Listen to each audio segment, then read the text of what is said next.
What's up, you Detroit D-Gens? Here we are on a Wednesday. We didn't get as much snow as we thought there, Beastie. The weatherman did about as well on his prediction as I did on that all Michigan parlay that I had yesterday. But we carry on. We go on to today.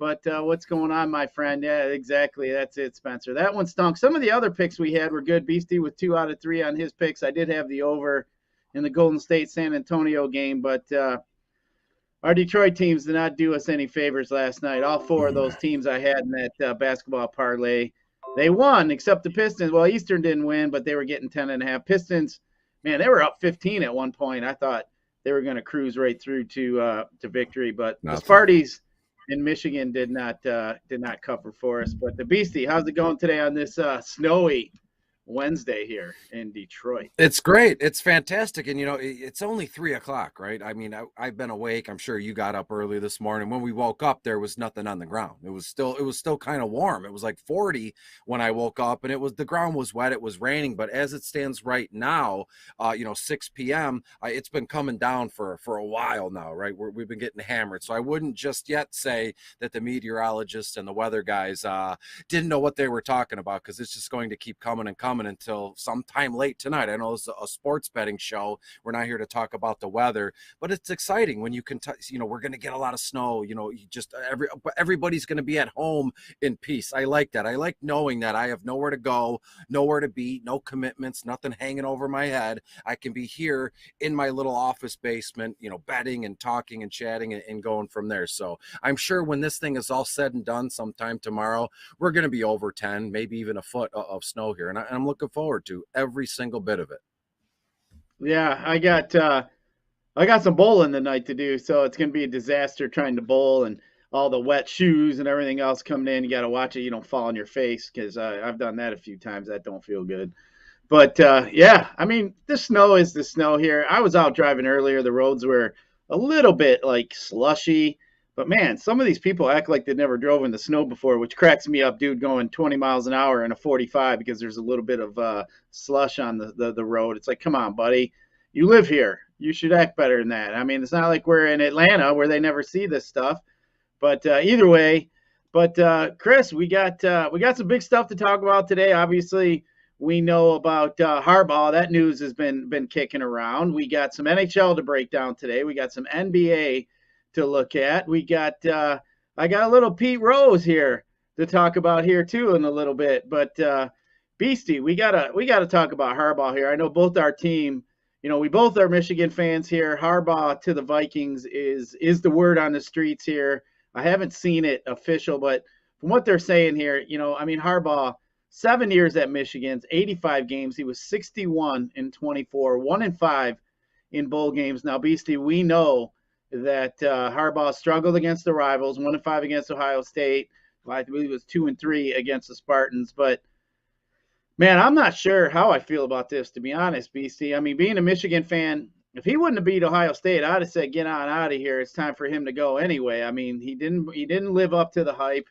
That's for dang sure. But, let's be real. If he don't beat the Buckeyes and they just end up playing in some random bowl game, I don't think anybody gives 2 shits that Jim Harbaugh's walking away. Now, my concern now is that he's in with the Minnesota Vikings. I actually said when all these jobs opened up that I thought this one was the best job to take. And I still think Harbaugh's a decent coach. Now we got to deal with him in here with the Lions here in the division. So, it's potentially a chance here that Aaron Rodgers will leave. I was thinking, the division's going to open up. I'm a little worried about Harbaugh being with the Vikings, having a decent quarterback, obviously we know about Jefferson, Cook. They got some pretty decent pieces over there. But what do you think? Are you more upset that he's leaving, Beastie, or are you a little bit more concerned that he's going to an in-division rival against the Lions? No, I mean, it's you kind of have to, there's layers to this thing. So, him going to Minnesota and coaching here in the NFC North against the Lions. Right now, I haven't even processed that portion of it. I haven't even gotten that far. I'm just thinking, like, how can I say this without sounding like a rude ass, right? This guy comes in, to Michigan. He has all these big press conferences. Him and Jawan are best friends. I mean, he lives and breathes Michigan football, everything Ann Arbor on campus. And it's all bullshit. It's all dog shit, right? This guy comes in, I'm going to rebuild this program. We're going to be back, in title, in national championships and stuff like that. Guy beat Ohio State once, struggles against Michigan State, and he's going to split already. I thought seriously, and again, my feelings aren't hurt. It might sound like that as why how I'm talking in the inflection here, but it's all bullshit. It's all coach speak. How can you ever trust a coach across the board?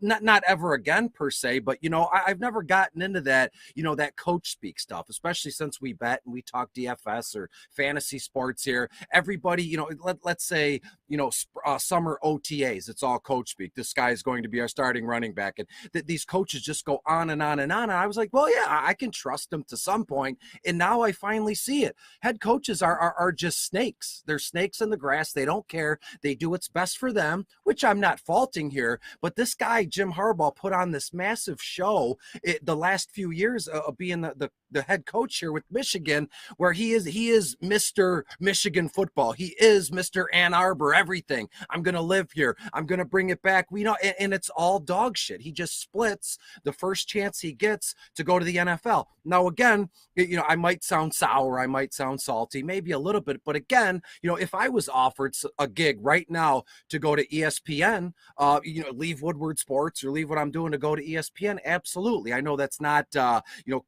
it's not the same scenario, but I'm just trying to make it fit here with what I'm trying to say here. So as soon as he gets a gig in the NFL, he's going to interview with Miami, he's going to interview with Minnesota, and boom, now he's in Minnesota.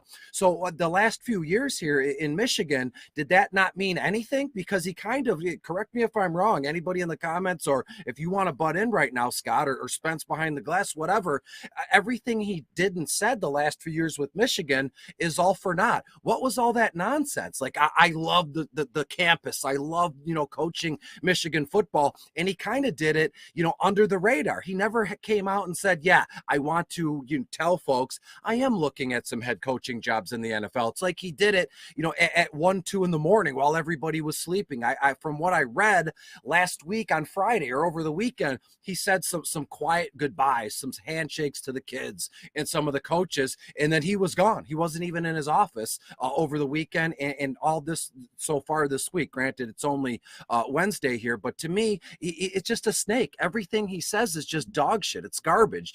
I love the University of Michigan. I'm going to be here. And then whoop, he's gone in the middle of the night, leaves us high and dry here. And to be honest with you, maybe we're better off for that. I know you look at Gatis, I believe is his name. He could be a strong candidate here, but Jim Harbaugh leaving Michigan, that's the story here. I don't care where he coaches, because again, if the Lions are on a good path with a head coach and a GM and getting some draft selections, which I think they are, it'll all pan out in the end. But to me right now, him leaving Michigan is one of the, not that one of the biggest screw jobs here, but how does he have any sense of not normalcy here, but how can you trust this guy? He's just a massive snake. I live and breathe for Michigan football. And then he slips away after making the program's first ever, I'm just out of sorts. Makes the first playoff No, I run, don't blame and him. then he splits them. How I does don't this blame him. guy, Jim Harbaugh, have any respect? How can you respect a guy like this where he's just going to move around? He's going to dig in roots here at Michigan or wherever he goes next. But you have to look at it as if, let's say, I got a good scenario. I don't know if it'll be able to be played or, cut the clip and share this later on here. But let's say, as a single man, I start dating a woman. She's married, let's say, and then she leaves the husband to go with me. And then I'm all, yeah, she's fine. Well, guess what? She might leave you for another guy and down the line here. So how could the Minnesota Vikings be kind of, I'd like to think they're a little apprehensive with this thing. Well, he really ditched out on his lifelong dream. It was my my dream come true to coach Michigan. He said that several times, and then he just splits for the Vikings. How can the Vikings say, well, is he going to split on us next time so a better offer comes around? What if something opens up on the West Coast or in Florida, some sunnier weather? He's going to split. So everything Jim Harbaugh says from here on out is nonsense. There's no respectability left there, and we'll see. He's a snake, and what's it matter? Maybe we'll be better off for it. Yeah. But I'm sour about it. Let's be honest. You know, BC, my perspective is I think there's a lot more that's been going behind the scenes that we don't know about. Michigan lost its president here recently. We've been hearing about all the Dr. Anderson issues that's gone along through the program. And for me, I think I'm a little disappointed because when Harbaugh was being hired, I believe the Michigan job is a special job. You got to have ties to the university, or as we saw with Rich Rod, you're just going to get run out of town because it's too political. I mean, there's too much money involved. It's too political.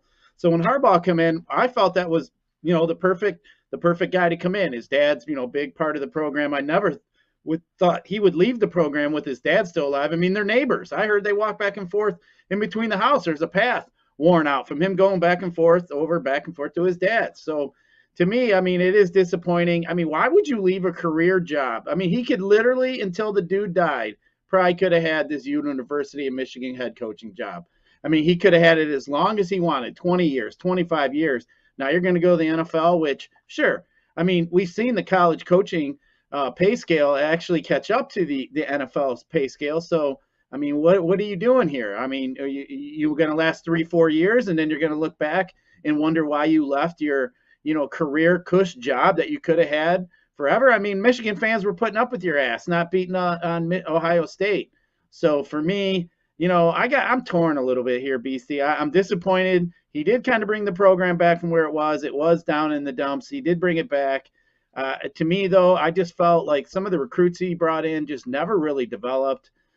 So we'll see what ends up happening here. We'll see who they end up bringing in. I saw some, people, our boy Easy was tweeting out, Urban Meyer in a Michigan coat. I'd throw up right now if that's the case. Please do not hire that bum. I know University of Michigan knows better than that, but man, some crazy times here at U of M in college football. There we go. No Urban Meyer. I mean, we can't be doing that. Oh man, I'd be beside myself, Spencer, if that happened. I don't know, man. That's just not something that I want to see happen. But I do want to bring up one other thing. Really quick, I don't want to cut you off, but I would imagine going from the college football scene to the NFL, I mean, money probably isn't really an issue with him, right? He's got more than enough. He's just being a head coach now. But to me, it's got to be all about ego, right? And as a man, I'm a man, you're a man, Spence is a man. Ego is probably, if not the most deciding factor in the downfall of men across the board since the beginning of time. My ego plays tricks on me and tells me I can do things when I can't, or my ego tells me, oh yeah, I can fight this guy, or my ego tells me, yeah, you can get that girl. And then at the end of the day, when I lay my head on the pillow at night, I look like a fool because I was tricked by my own ego. So this guy, he's all big in the britches, right? We made it to our first ever playoff, right? And I'm going to split and go to the NFL because, yeah, that's where I belong. Look at my record when I was with the 49ers. But this guy's going to be in for a rude awakening back in the NFL. And in the meantime, he's basically lost a bunch of credibility. There's little to no respect left for him as far as I'm concerned. I don't know how other folks feel about this, but anything this guy does or says from here on out, I don't care. Dude's a snake. And I if he's going to leave like this, then we'll see you. See you later. And good luck with Minnesota. I hope that the Lions just beat your ass every time they play. Because again, was it a good move for his family and the bank account? Sure. But the ego is playing massive tricks on this guy right now. And sooner or later, all this is going to catch up with him. And he's going to wake up one day and go, holy smokes, I can't believe I did what I did. You know why I did it? Because I thought I was the man. Everybody's talking about me across the country and things. So ego is the biggest downfall of man. And this guy is going to have to, deal with that sooner or later. It's his cross to bear, and karma will come back around sooner sooner or later here. And I did really quick. Sorry, I'm going on and on and on about this, but there might be something underlining as well. As you said, the president had to leave because of some relationships and with other females here. I'm not saying Harbaugh in any way has anything to do with that, but it's like once one domino falls, boom, they go. And in a way, you could kind of, slice this in any way you want. It could be ego, or maybe Harbaugh's he's going to split. He's going to get out of town before anything or everything catches up with him. But no matter what way you slice it, Jim Harbaugh's a snake. And what more can I say here? The guy's lost all credibility, and I don't think I will ever respect him again, because it's such a snake move to leave these kids in the lurch like this. You know what I mean? We'll get to boo him. We're going to get to boo him at Ford Field every damn year now. So if he ends up with Minnesota, so we'll let him hear about it. I'm sure that will happen as he comes into town. But like I said, it's not like, to me, he's just he was a superstar type coach here. I mean, it is what it is. If he wants to go at this point, I mean, I was ready for him to leave after the Michigan State game, to be truthful. I mean, after they lost to the Sparties, I was like, that's it. I can't handle this guy anymore. I mean, he's just too egotistic. He just kind of rubs me the wrong way sometimes. But, hey, we'll see why who I they think bring I'm in. so upset? I think I know why I'm so upset, and it just hit me because Michigan, right? Michigan football, basketball. I look at anything Michigan, the sports, the school, everything is kind of a big family. I mean, the only reason that I root for U of M over Michigan State is because my father, taught me at a young age. He went to Michigan for a semester or two, something like that. But that was his team. So, hey, here, son, this is who I root for. And as a little boy, we kind of look up to the father figures, grandpas, uncles, brothers, older brothers, and things like that. So I look at Michigan as kind of a family, and I would like to think Michigan State, they all look at each other like family here. So he played football here, quarterback, then he splits, comes back, and there was a family element here where you could instantly trust him. It's not like a head coach came in here and you're like, oh, this guy's we got to see what's going on with him. We don't fully trust him yet.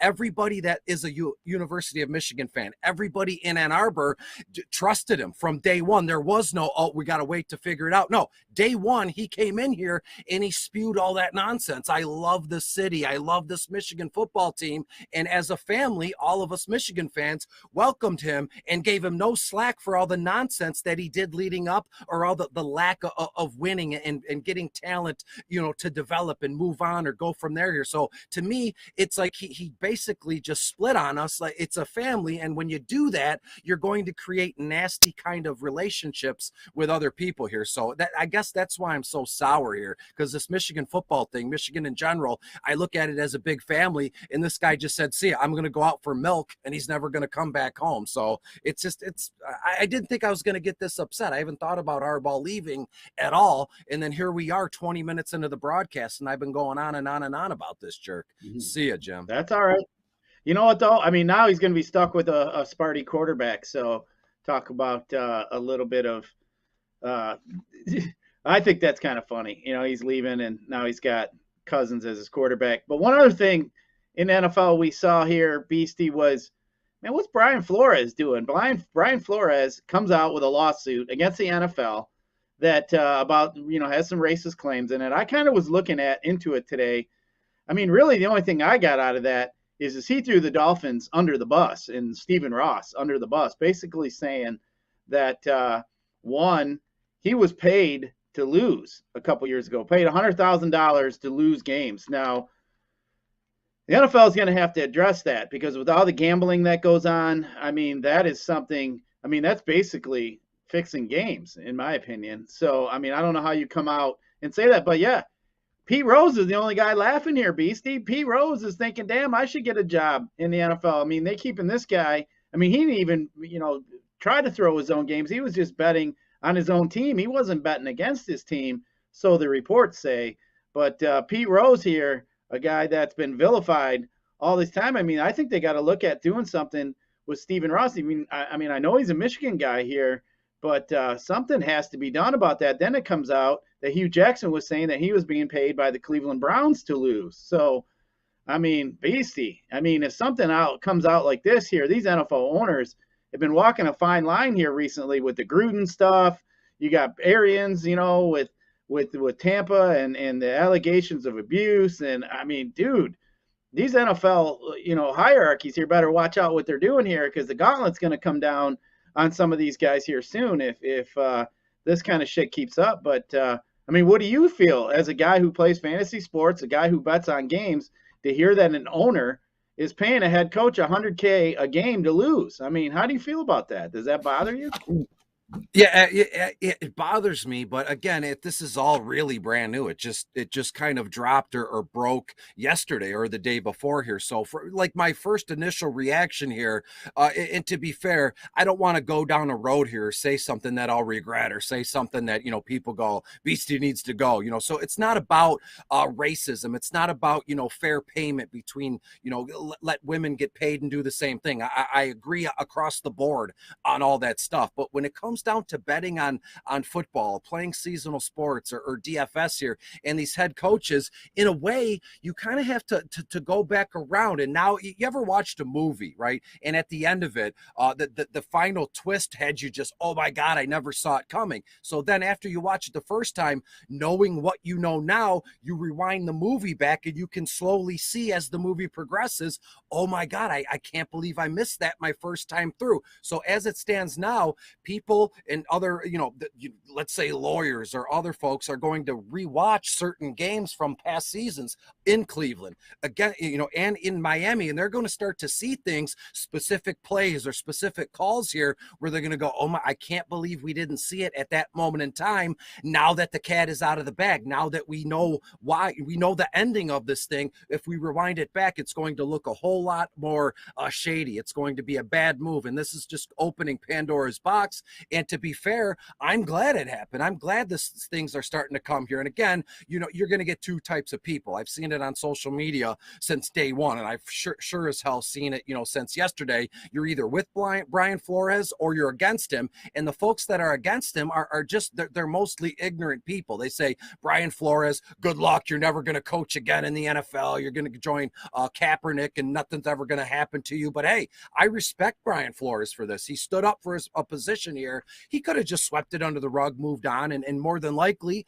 got another head coaching gig here somewhere else. But again, I'm with you. I don't know how the owners are going to look at this. I don't know how Goodell is going to see this. Is Flores back in the NFL anytime soon as a head coach, as an OC, DC, however you want to put it? I don't think so. But to me, Brian Flores made a decision to go with his heart and his gut for his conscience, for his peace of mind here. And I respect the guy. I live my life the same way. But as we start to rewind the clock and look back at these games, knowing what we know now, a whole lot more is going to come out on this thing. And again, we're just in the we're in the infancy of what's about to happen here with Brian Flores and with Hugh Jackson, who I believe a tweet as well commented under the story or shared something Brian Flores did and go, I can prove it. I can back Flores up. I have everything I need to prove it and to back up Brian Flores here. So this stuff is just going to start coming out now. Now, I would imagine every day now, and I'm not kidding, in the day and age of social media,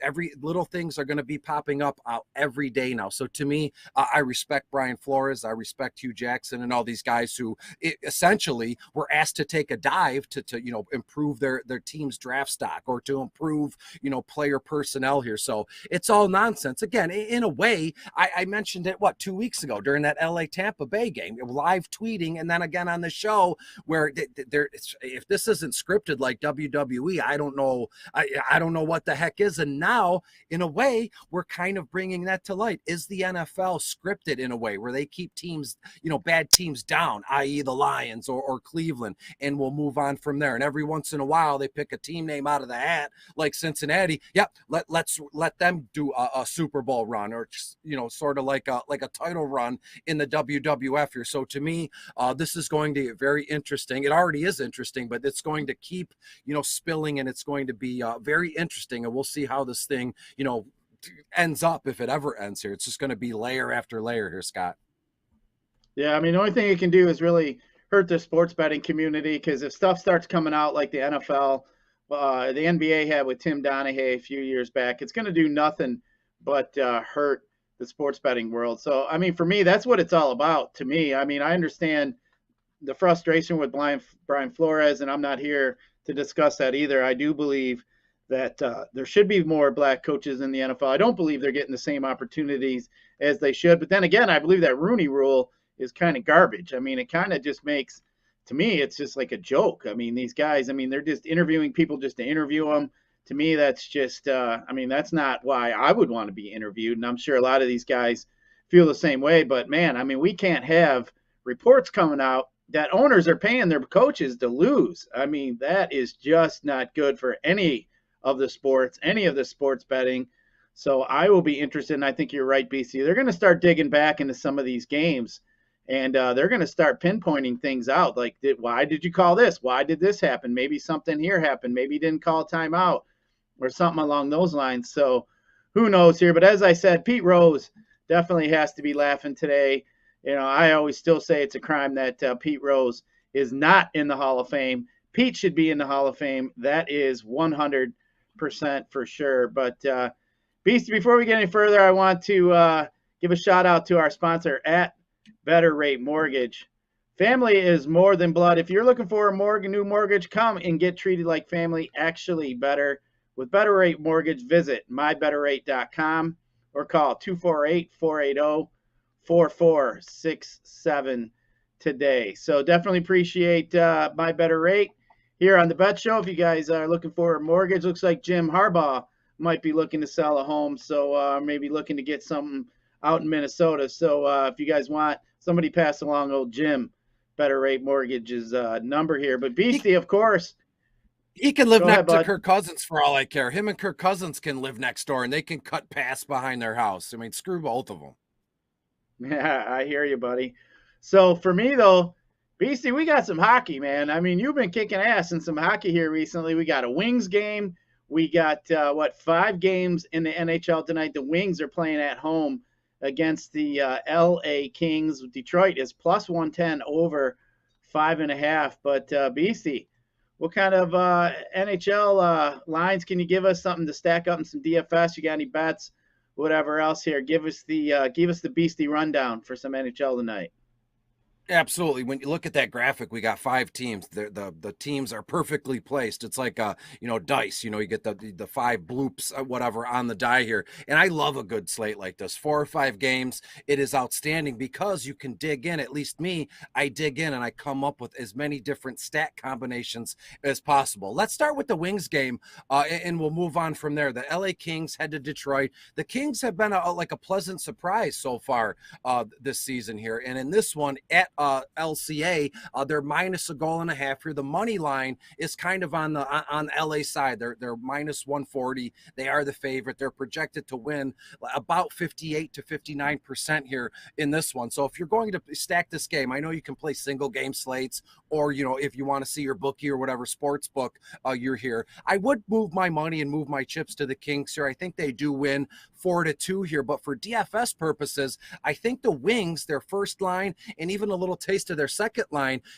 should be a little bit under the radar here, given the fact that their ownership percentage might be non-existent. Everybody's going to look for Edmonton is playing Washington. We're getting Connor McDavid, Leon Draisaitl versus Alexander Ovechkin and Tom Wilson in that line here. So a lot of different ownerships and stacks are moving in other directions here. And I do believe, yes, I said the final score, the Kings will win around 4-2. But again, I don't have a crystal ball. I don't know how this is going to shake out. Is there a case here where the Wings score 3-4 goals and they actually get over on the Kings? Absolutely. So if you're going to play a small 5-game slate like this and you're going to multi-enter GPPs, do me a favor and look at the Red Wings, their first line and their second line. As of right now, actually per the morning skate around, Dylan Larkin, our captain, centering the first line with Lucas Raymond and Vladislav Nemistrov. That's your first line there. And I also love the idea of the second line of the Wings a little bit more. They're next to nothing. Pius Sider, Tyler Bertuzzi, and Robbie Fabry.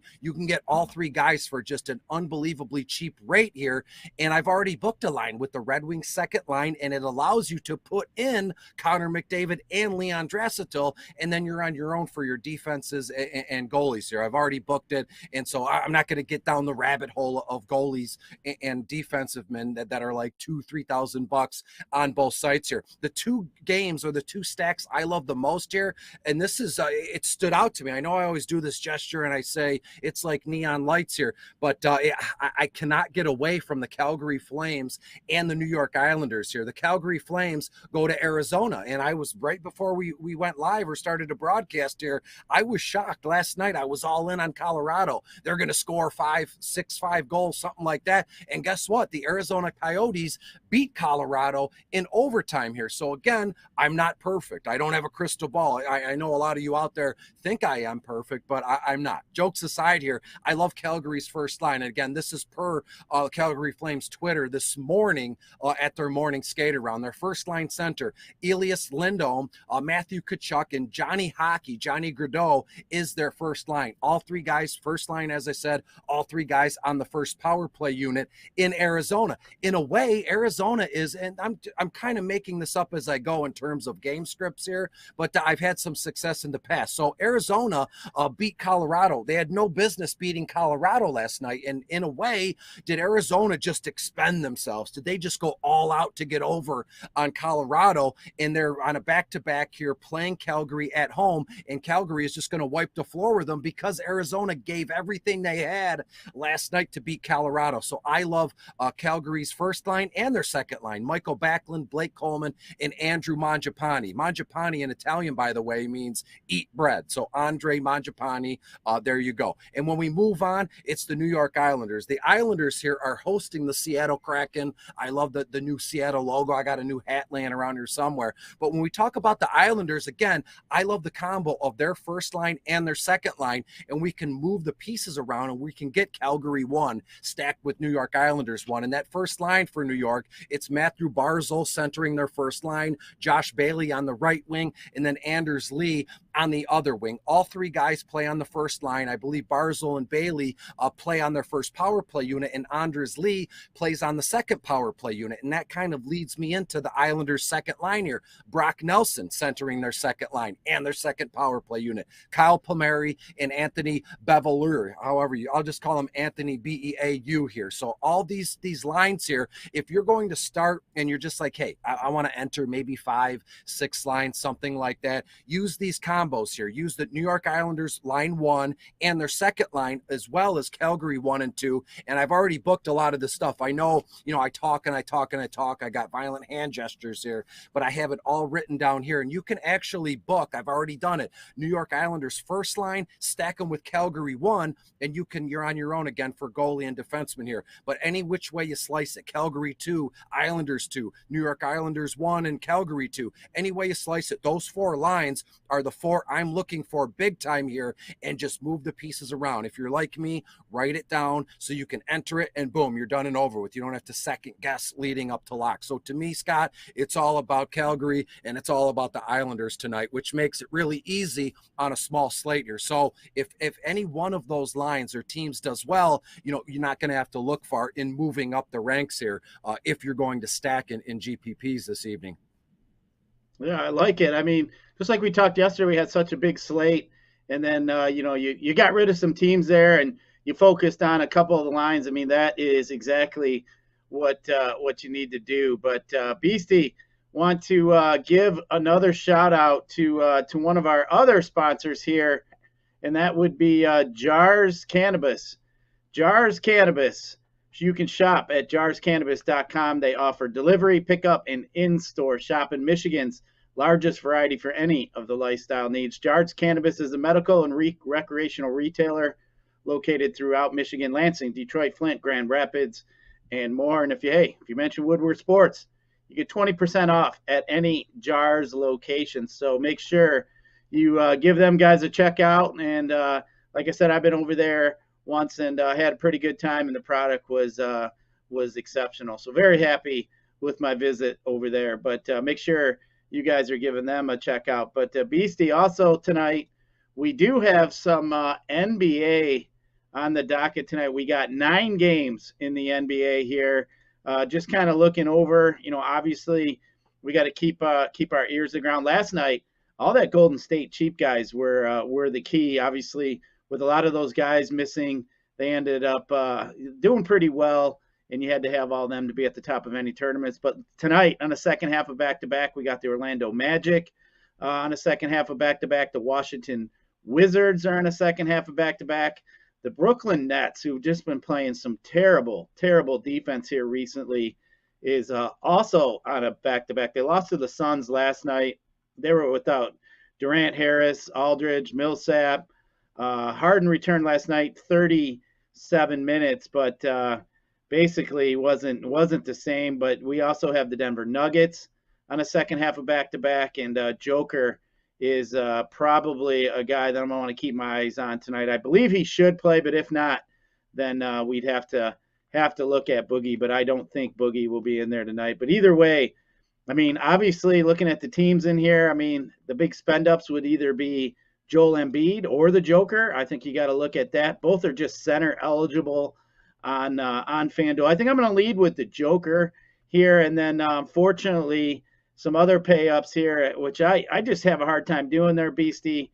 Anthony Davis is only 9,600 against Portland, so I know he is popping on a few. Some of the cheaper Jazz players, Jordan Clarkson, Bojan Bogdanovic is another one. Clarkson 5,700, Bogdanovic is 5,200. He's popping on a few. Josh Giddey is another one for the Thunder that I think you might want to look at. Maybe a Nicholas Claxton, 4,100 for the Nets. Maybe a C.D. Osman is another guy that you might want to look at playing against Houston tonight, who has not been all that good. But, yeah, I think, right now we're going to be looking for some more value to open up as the slate gets closer. I think New Jersey Nets or somebody to kind of keep your eye on here just to see who ends up being out. If we hear any kind of, any of these stars or studs that are going to be out for the Nets, I think we might be able to find some value there. But just kind of looking around too, for me, like I said, I think the value from Conley, Clarkson, and Bogdanovic is something we might want to look at, especially on FanDuel. But Beastie, NBA, as we say, got to keep your ear to the ground. If you don't, the moves and the pieces just change so much. But so much. Yeah, I think I'd be looking at some Sacramento guys here. I think this Brooklyn team's defenses have just been absolutely horrible. They've been giving up points in bunches. But NBA, like I said, I backed off a little bit on the NBA. I still get in there and play. I just don't play the volume that I once did. I like you said, it's a hobby, Beastie. I like to get in there and play DFS. I mean, whether it be NHL. I mean, today's Wednesday. I mean, today's a good day to build some golf lineups too. So I like to get in there and play some golf once in a while. So that's something that I enjoy getting involved. Golf is just like a different sweat than the other sports. It lasts all weekend. So, you think you're out doing well on Thursday, Friday, and then all of a sudden a couple guys don't make the cut and you fall right on down. But golf is a lot of fun as a DFS sport. But also, Beastie, we got, a couple other things here that I wanted to mention to you. So I think here, keep your eye on the Woodward Bets Twitter here. So make sure you're following the Twitter, working on getting some Super Bowl squares for all the listeners, and then any kind of new followers. So we're going to get some Super Bowl squares. I think we got around 260, 250. So we're going to put something together for our loyal listeners, maybe get some autograph material, maybe some stuff from our sponsors, maybe some gift certificates, stuff like that we'll be able to get out. I was at the studio the other day and saw some pretty cool looking Braylon Edward footballs that were autographed that were sitting on the desk. And I know McCarty's always willing to sign for you. So we'll get some stuff together. We'll get it out there on Twitter so we can at least have some fun with the Super Bowl here, Beastie. But we're getting close to that time of the show here, Beastie, where we got to get out some good bets with our best bets here. My Michigan parlay yesterday took a dookie, but we're going to get it back on track here today. But Beastie, I'll let you go first. What do you got here today for the people? Sure. You know what I just thought of as you were talking about Braylon and McCarty? That Woodward should do something where Braylon Edwards signs a bunch of hockey pucks and Darren McCarty signs a bunch of footballs. And you can, how backwards and odd would that be? Just an idea, boys. Will they listen to me? I don't know. But when we look at the hockey slate tonight, obviously that's where my allegiance lies in terms of best bets or so. I told you I love Calgary and the Islanders. I forgot to mention how much I love the Minnesota Wild tonight, but I have 5 bets I'd like to give out, but I'm going to slice them in 2 different parlays here. Give me the Calgary Flames minus a goal and a half here in Arizona. I think Calgary wins 5-1, so you can even tease it to 2.5 goals if you're feeling froggy. When we look at the Islanders here, they're at home against the Seattle Kraken. I think the Islanders minus a goal and a half is a great bet as well. I think the Islanders hang 5 goals in comparisons to Seattle. So far, if you want to play it simple, play it light, Calgary minus a goal and a half, the New York Islanders minus a goal and a half, and then as well, Minnesota is at Chicago playing the Blackhawks. Give me the over 6.5 goals here. I think you're looking at a final of 4-3, 5-4, so well over the 6.5 goals. Boom, that's one. And the second one are some anytime kind of goals things. You know, you've heard of an anytime touchdown. All the guy's got to do is score a touchdown in the length of 4 quarters. Your hockey goal, in the length of 3 quarters. Give me a Calgary starting center, Elias Lindholm, over a half of a goal. You can get that for plus 190. And then let's go right back to the well with the Islanders here. Matthew Barzal, their first line center, same thing, over a half of a goal. You can get that for plus 210. So if you want to run all 5 of these concurrent, or you want to, break them up, have at it. But that's the way I'm leaning. Calgary, Islanders over Minnesota, Chicago, and Lindholm and Matthew Barzal, both dudes to score a goal here. That's a great parlay. Those 2 dudes alone there, $10 I think would net you, 85 or $90 there. Perfect. I love it. I got some NBA picks for us here tonight. The first one, I just can't get away from Ja Morant. I just think Ja Morant is just one hell of a player. They're playing against the New York Knicks tonight. The Memphis Grizzlies are 11-3 against the spread against sub-500 opponents. So looking at the Memphis Grizzlies tonight, obviously we know the Knicks have struggled. They are below 500. So I'm going to roll with Memphis here, given 4. And then another one here, Houston has been god-awful here recently against the spread. So I'm going to take the Cavaliers here, given 5 to Houston. I just think Cavaliers are going to be a bit too much here. They 8-2 in their last 10 games. So I'm going to keep rolling with Cleveland. And then, as I mentioned, Brooklyn has just been god-awful here recently defensively. One of the worst teams actually in the NBA at this point. So I am going to look at an over bet here in this Sacramento game over the 232. I just think this game is going to be up and down, up and down. I don't think they can set this number high enough here. So I am going to roll with the over in that game here. But Beastie, before we run out of here, is there anything you want to say, anything you want to mention before we hit the road? Yeah, I'll be really quick here. So it's snowing pretty bad here in Michigan. It's just about 7 o'clock here Eastern time. As the Super Bowl starts to ramp up, especially on social media, you're going to see a lot of individual people or sites in general offer to make bets with us or put in $10 and you'll get a Super Bowl square. Don't do anything you're not comfortable with. This is the time of year where a lot of folks like to scam other people. So if you're not cool with it or it looks shady, don't even bother with it. I'm not asking you to take my action. You're not asking me to take your action. So do what makes you comfortable. Make sure you place your bets in Super Bowl squares through a reputable source, because again, without doubt, someone's going to get scammed out of a couple $100 and they're going to tag people and it's just going to be an awful occurrence here. So don't do anything you're not comfortable with, and make sure everything you're doing with your own money is through a reputable source here. So thanks for having me, Scott. Yeah, good advice there, buddy. I saw a couple years ago in the DFS circles, a guy that worked for a reputable company put out some squares, ended up taking off, disappearing, and nobody ended up getting paid out. So, I mean, this happens. Yeah, you're right. Make sure whatever you're doing with your money, you feel comfortable with. And 2, hey, as I mentioned a week ago, this is a great time to shop around at different sports books. They're all out putting out their best foot forward at this point. They know people are going to be looking to bet on the Super Bowl. So there's all kinds of promotions. Hey, if you only have 1 or 2 sports books, look at some of the others. Get yourself some of those promos. Maybe you get a free, risk-free $1,000 bet. Some of them had $2,000 bets. Some of them had, other things available. So this is the time. Go out there, check it out, see what you can find yourself, and maybe you, give yourself, get yourself in position where you're able to shop around for some other lines. Hey, have 4 or 5 books is the way to go, in my opinion. But Beastie, before we get out of here, I want to give one last shout out to our favorite sponsor, and that is at Better Rate Mortgage. Family is more than blood. If you're looking for a new mortgage, come get treated like family. Actually better with Better Rate Mortgage. Visit mybetterrate.com or call 248-480-4467.